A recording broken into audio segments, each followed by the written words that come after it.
Thank you very much. I'd like to begin by saying we've just closed out another month of stock market. We had the best stock market Dow in 36 years. That's very impressive. So people are very happy with their 401ks and with the stocks that they have, and that's a tremendous achievement. Best in 36 years. Let me begin with a brief update on the China virus. Over the last month, our new cases in the United States have declined by 38%. Last week, we announced a breakthrough in testing that will allow us to have over 150 million rapid point-of-care tests. These tests return the results in less than 15 minutes, and many will be deployed to nursing homes. We're focusing very strongly on nursing homes, assisted living facilities, and other locations that serve high-risk populations. So we're going to have the 15-minute and less tests, and we will have 150 million rapid point-of-care tests. That's something. This evening, I'm pleased to announce that AstraZeneca vaccine has reached phase 3 clinical trials, so that's joining another group of vaccines that are very close to the end and hopefully approval. In the United States, we're doing things that nobody thought would have been even possible. This is a process that would have taken, in some cases, years, and we did it in a matter of months. Thanks to the efforts of Operation Warp Speed, we remain on track to deliver a vaccine very rapidly in record time. I also want to provide an update on left-wing political violence that we're seeing in Democrat-run cities. Under my administration, federal law enforcement is working with state and local authorities all over the country to comb through hours of video, track down rioters, looters, and arsonists, and bring them to justice. We've just come up with a report that we've arrested a large number of people. It's over 200. And you'll be hearing about that, but they've been arrested in various cities throughout the United States. We're doing it very low-key, but we're trying to help cities. They are, in all cases, Democrat-run, but we're doing the best we can to help them without really much of a consent. We'd like to have the consent. As an example, in Portland, we could solve that problem in approximately 1 hour, but the mayor refuses, perhaps for political reasons. I don't know why it's good for him to have a city that's falling apart and that's under siege now for 94 days. But really, it's been under siege for years, if you know Portland. So to the mayor, I say, whenever you're ready, let us know. We'll solve your problem of violence. We'll solve your problem of crime. We'll arrest those criminals very rapidly, and you'll be able to have some nice evenings in Portland. The Department of Homeland Security and the Department of Justice are announcing a joint operations center to investigate the violent left-wing civil unrest. And again, in Portland alone, the federal government has already taken care of and arrested 100 rioters. Just in that one city, the wave of violence and destruction that we've seen in recent weeks and months has occurred in cities exclusively controlled and dominated by the Joe Biden party. If you take a look, the top 10 in the country are Democrats. It's Democrat-run cities, and it's a shame, and it can be solved so easy. It can be solved very easily. The violence is fueled by dangerous rhetoric from far-left politicians that demonize our nation and demonize our police. We have to allow our police to do what they're very good at doing. We've taken that power away. They're afraid to lose their pension, their job, their everything. They're afraid to be destroyed. You saw this when left-wing extremists attacked law-abiding citizens attending the Republican National Convention at the White House, including Senator Rand Paul and his wonderful wife, Kelly, what they went through, but other people went through it too. And that was done very systematically. That was done on purpose. They knew we were having the convention, and they wanted to do everything they could to disrupt it. And the good news is the public is very wise to it. They see what's happening, and they're wise to it. And I think they are probably acting accordingly. Left-wing rioters are repeating the same false narrative about America that you hear about. You hear this from people, what they're saying, how they're saying it, the violence. It's terrible. And again, it's Democrat politicians. I don't know that they're spurring it on or they're afraid to stop it. But in any event, we're there to help. We're there to get things under control. What they did on Thursday night at the White House, just outside of the White House, to people that came from all over the world is a disgrace. It's a disgrace. And frankly, the mayor, Democrat mayor, Mayor Bowser, should have done a better job. She did a very poor job. But at the same time, we had the police were very brave. They helped Rand. I guess it started off with 2, and they took a beating, if you can believe this. They really took some heavy hits. 1 went down, but got right up. And 2 others joined them, and they were able to get Rand and Kelly through. But it was a terrible, terrible thing to witness. But other people went through similar, not to the extent in terms of taping. We don't have the tapes as strong, but some people went through, from what I heard, as bad or worse. The violent rioters share Biden's same talking points, and they share his same agenda for our nation. And even his strange speech today that he made in Pittsburgh, he didn't mention the fact, and he didn't mention the far left. He didn't mention the far left, or for what I saw, I don't believe he mentioned the word Antifa. Antifa is a criminal organization, and he didn't mention Antifa thugs, but mostly seemed to blame the police and law enforcement. He went on point after point after point. He even talked about those on the right, but he didn't talk about those on the left, and those on the left are the problem, and Antifa is the problem. The rioters and Joe Biden have a side. They're both on the side of the radical left, and that is so obvious. And until that neutralizes, you're never going to have safe areas in those Democrat-run areas. For months, Joe Biden has given moral aid and comfort to the vandals, repeating the monstrous lie that these were peaceful protests. They're not peaceful protests. That's anarchy. That's you look at the agitators, you look at the looters, you look at the rioters. That's not a peaceful protest. They keep using the term. It's so nice, peaceful protest. And behind the reporter, the cities are burning. We could solve it very quickly if they ask us to come in, like we did in Minneapolis and like we just did in Wisconsin, where I'll be going tomorrow. And at least the governor asked me if I could, we would, I said, you got to get the National Guard. And he finally agreed to even a small number, but they were able to take care of things. And that was about 5 days ago, 6 days ago. And ever since, it's been very good. 13 members of Biden's campaign staff donated to bail and rioters. They're getting him out of jail, looters. They got him out of jail. And his running mate, Kamala, urged their supporters to do the same thing. It's outrageous that they're now seeking to shift the blame for the mayhem. And they really want to put it on the backs of the police. I see it. The police there's just a war on law enforcement in this country, and without law enforcement, we wouldn't have a country. We have very talented people. They're not allowed to do their job. If you give the radical left power, what you're seeing in the Democrat-run cities will be brought to every city in this country. If they have that power, every city in this country could be potentially another Portland or another Chicago where they've had such problems. To defeat them, we must jail lawbreakers, and we must defeat their hateful ideology about this country, about America. We must teach our children that America is an exceptional, free, and just nation worth defending, preserving, and protecting. And that's what we want to do. They want to destroy our country. They're going to destroy our suburbs. But I think I've gone a long way from allowing that to happen. The suburbs are protected, especially with the rule changes that I made. I took them out of the Obama administration. They were going to be made much worse. What we're witnessing today is a result of left-wing indoctrination in our nation's schools and universities. Many young Americans have been fed lies about America being a wicked nation plagued by racism. Indeed, Joe Biden and his party spent their entire convention spreading this hateful and destructive message while refusing to say one word about the violence. They didn't even discuss law enforcement, the police. Those words weren't mentioned. 2 words that were taken out were the words under God,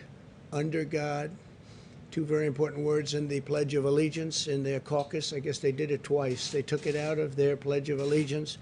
I heard it the one time, and I said, that's strange. That's a big change. I figured they maybe made a mistake. Something happened. No, they didn't make a mistake. Then they did it later on.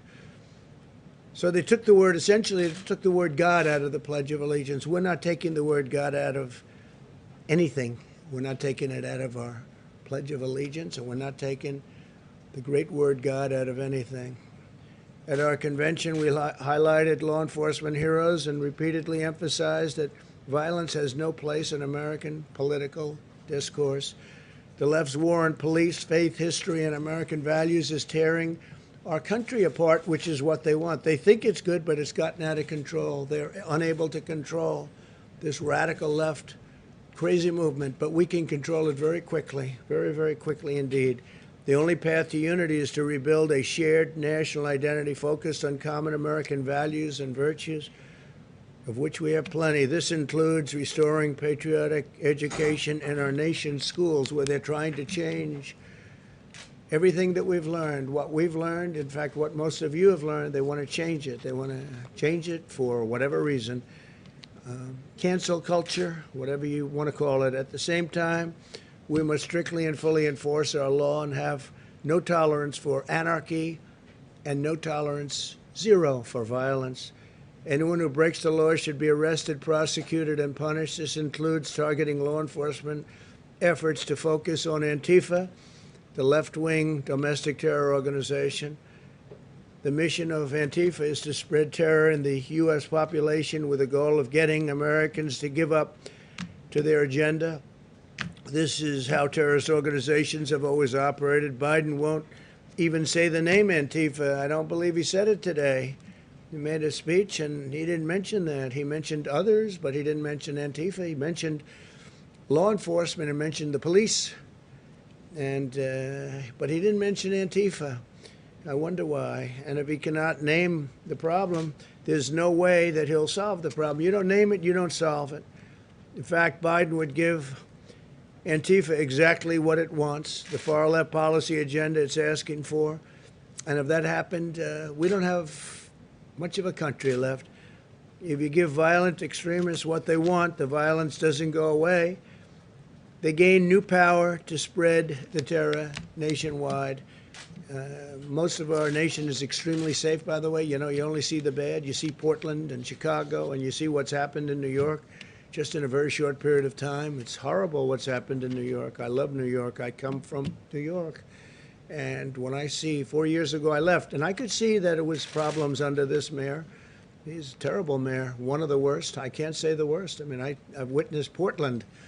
Hard to top him. But he's certainly one of the worst. And when I look at what's happening in New York, and I look at what's happening in the city, and so quickly, it happened so quickly, it's a shame. Biden's strategy is to surrender to the left-wing mob, which is exactly what he's doing. I don't think he even knows what he's doing, and give them control over every lever of power in the United States government. But when you surrender to the mob, you don't get freedom, you get fascism. That's what happens in all cases. You take a look at Venezuela, look what's gone on there, and other places. Biden is using mafia talking points. The mob will leave you alone if you give them what you want. That's what it is. The mob will leave you alone, give them what you want, but it doesn't work that way, because once you give them, they keep taking.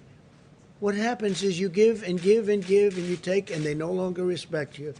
And that's what's happened with the Democrats, because I actually think they've lost control of these radical left maniacs. I think they've lost control, because I don't think they feel that's helping them. When New York and Chicago and Portland, and you look at Oakland, and you look at Baltimore, and you look at so many different places, and what's going on there. The top 10 are all run by Democrats, and you can go a lot further down the list than 10.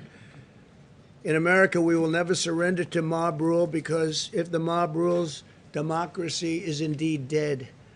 The reason we're continuing to see violence in left-wing cities today is that liberal politicians, mayors, prosecutors, and judges are refusing to enforce the law and put the rioters in jail. These are rioters. These are dangerous people. These are killers. They kill a lot of people. And they don't even think about it. They wake up the next morning, they don't even think about it. This is the extreme left's agenda for America. They want to appoint radical prosecutors, judges, and federal officials who will set criminals free. Their stated plan is to cut police funding, abolish cash bail, close down prisons, re-educate our children, preach left-wing social justice, establish a national sanctuary for criminal illegal aliens, and abolish the death penalty, even for cop killers. No one will be safe, and in fact, they want very much to let people in prison, like as an example, the Boston bomber. They want to let everybody vote. If you're in prison, if you're the Boston bomber, they want you to have a vote. I don't know. I don't think that sells too well. My administration is a very different approach. We want states to work with us to deploy the National Guard to quell the unrest.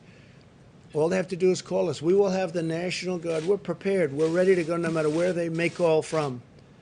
Any part of the country, East Coast, West Coast, doesn't matter. We're ready to move immediately, as we did in Minneapolis, as we did. We are ready to move as quickly as you can imagine. Tomorrow I'm going to a place where we move very quickly. You know that, in Wisconsin, and we move very, very quickly. And as soon as we move, that was the end of that. It was very well behaved.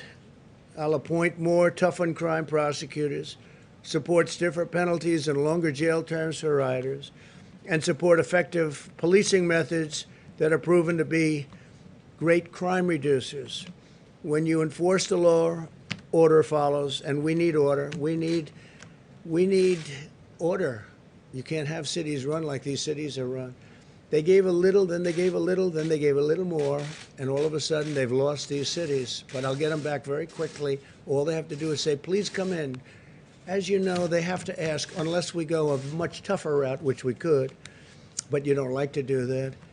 They have to ask you to come in. When they ask me to come in, we'll be there within a matter of minutes. When I signed the executive order outlining 10-year prison sentences as an example for destroying monuments and statues, it immediately stopped. That was 3 months ago or so. I signed an order, and it said 10 years in prison. 10 years if you knock down a statue. It immediately stopped. I mean, to the best of my knowledge, I haven't seen it happening for about that time. They were going to have a big march on Washington. They canceled that march. They said 10 years is too long. Before the outbreak of left-wing extremism, our strategy produced a historic reduction in violent crime. In the last 2 years of the Obama administration, murder increased 30% in major American cities, and we witnessed the largest 2-year nationwide increase in murder in over a half a century. In the first 2 years of my presidency, the number of murders went down significantly.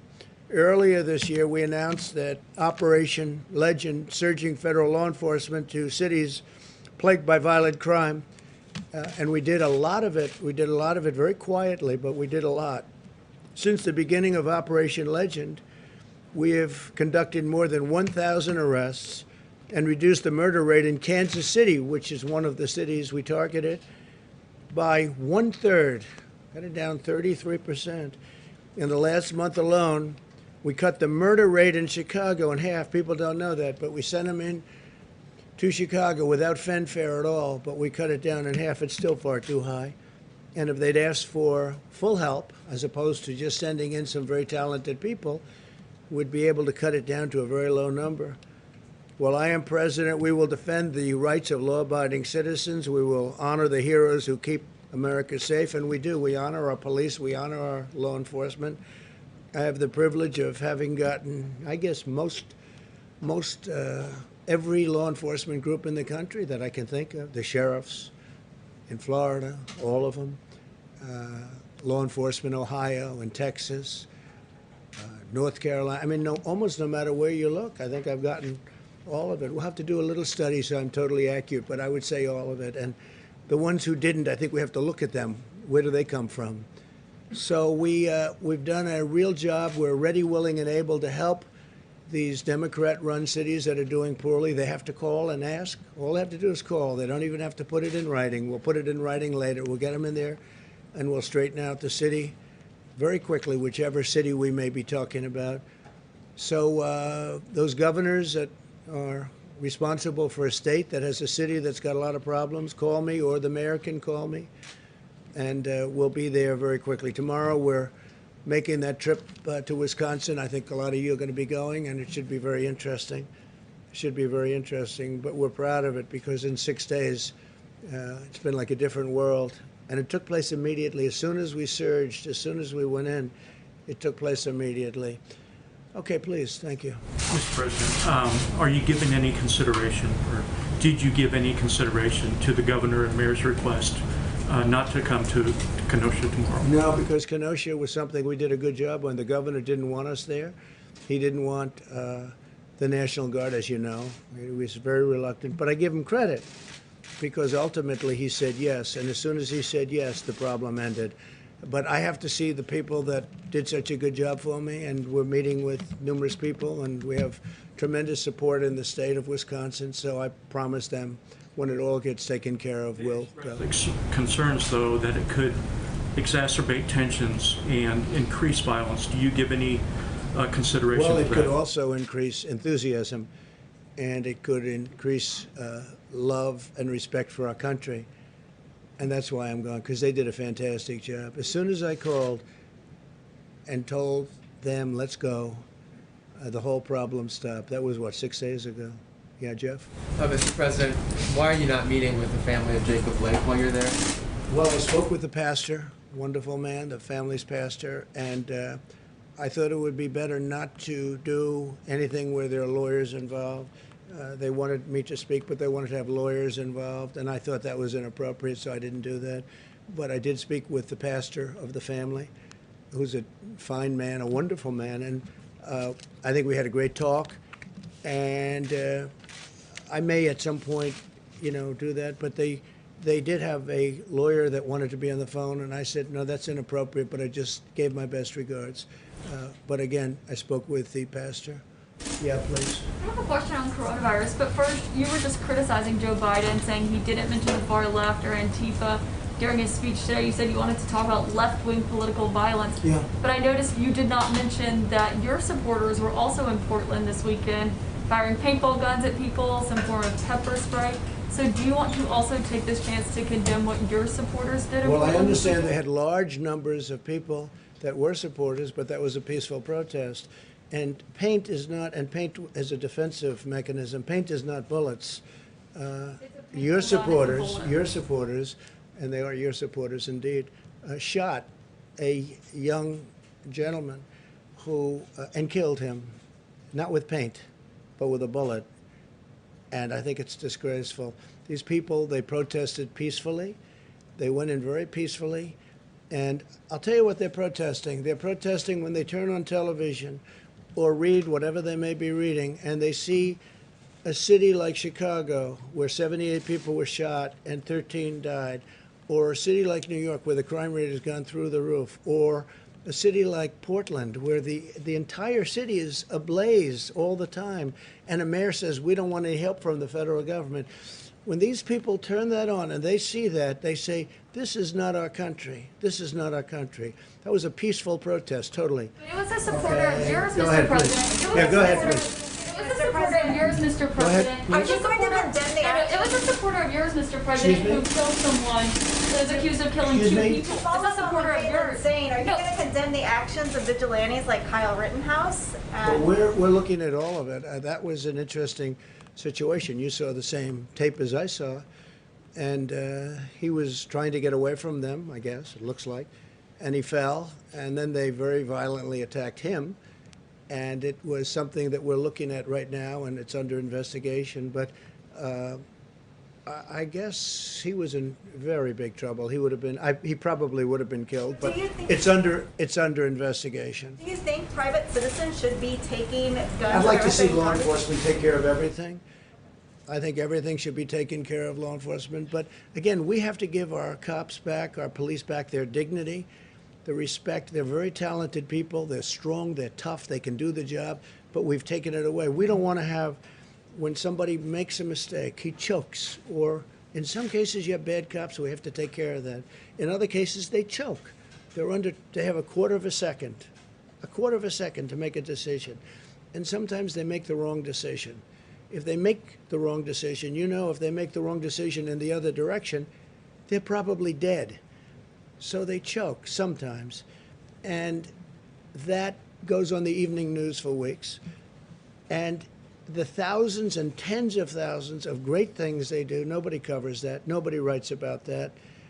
But if they make a mistake, and again, the bad cops, everybody agrees they have to be very tough on bad cops.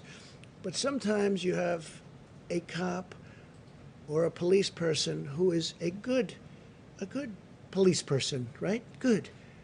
But they choke. The timing, and they go through this and they study this and they work on it all the time. They literally have a quarter of a second to make some of these decisions. And they make a wrong decision, and it's very devastating. But I will say this, I honor law enforcement. We wouldn't be here right now if it wasn't for law enforcement. We have to stop this horrible left-wing ideology that seems to be permeating our country.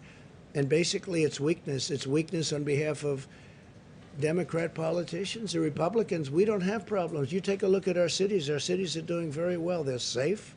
They're secure. I spent a lot of time in Texas, as you know, just a couple of days ago, and I was with the governor of Texas, Greg Abbott. He was explaining they wouldn't put up with it for a minute. They just don't have the kind of problems that other people have. Thank you very much. I appreciate it. Mr. President,